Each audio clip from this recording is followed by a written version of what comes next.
भूखा राजा और गरीब किसान की कहानी।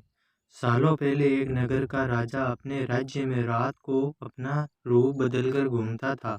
वह रूप बदलने के बाद लोगों से मिलकर अपने यानी राजा के बारे में जानने की कोशिश करता और उनकी समस्याओं को समझता था। एक रात जब वह नगर घूमकर आया तो अचानक जोर से बारिश होने लगी। उसने देर किए बिना एक गरीब के दरवाजे का खटाया। राजा के दरवाजा खटखटाने के बाद घर से एक व्यक्ति निकला। वह एक गरीब किसान था जो अपनी पत्नी और बच्चे के साथ रहता था। बारिश तेज थी तो किसान ने राजा को अंदर आने के लिए कहा। राजा ने घर में जाने के बाद पूछा, क्या आप मुझे कुछ खिला सकते हैं? मुझे बहुत तेज भूख लगी है। वो गरीब किसान और उसका परिवार 3 दिनों से भूखा था और उसके घर में एक भी दाना अन्न का नहीं था। किसान के मन में हुआ कि भले ही हम भूखे हैं, लेकिन अपने अतिथि को यूं भूखा नहीं रख सकते। अब किसान ये सोच सोच कर बेचैन हो गया कि अपने अतिथि का पेट कैसे भरा जाए। तभी उसने घर के सामने वाली दुकान से चावल चुराने की तरकीब सोची।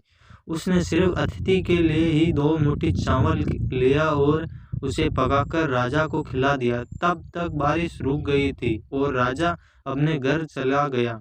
दूसरे दिन दुकान का मालिक अनाज की चोरी शिकायत लेकर राजा के पास पहुंचा। राजा ने दुकान के मालिक और उस गरीब किसान को अपनी सभा में प्रस्तुत होने का आदेश दिया। सबसे पहले सभा में पहुंचे किसान ने राजा के सामने जाकर अपनी चोरी का इल्जाम कबूल कर लिया और बीती हुई रात की पूरी बात राजा को बता दी। किसान राजा से कहता है कि मैंने चोरी की, लेकिन मेरे परिवार ने उस अनाज का एक निवाला भी नहीं खाया। गरीब किसान की बातें सुनकर राजा बहुत दुखी हुआ और उसने किसान को बताया कि अतिथि के रूप में मैं स्वयं तुम्हारे घर आया था। इसके बाद राजा ने सभा में पहुंचकर दुकानदार से पूछा कि क्या आपने अपने पड़ोसी को चोरी करते हुए देखा था? दुकानदार ने जवाब दिया कि हाँ, मैंने इसे रात में चोरी करते हुए देखा था।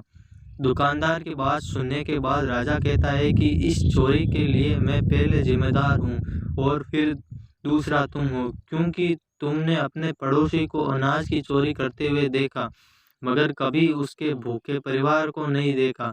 तुम अपने पड़ोसी होने का धर्म बिल्कुल निभा नहीं पाए। इतना कहने के बाद राजा ने दुकानदार को सभा से जाने के लिए कह दिया और किसान की अतिथि निष्ठा भाव का देकर उसे 1000 सोने के सिक्के इनाम के रूप में दिया। तो दोस्तों, हमें इस कहानी से ये सीख मिलती है, अगर कोई आस पास रहने वाले मुसीबत में हो तो हमें उनकी मदद करनी चाहिए।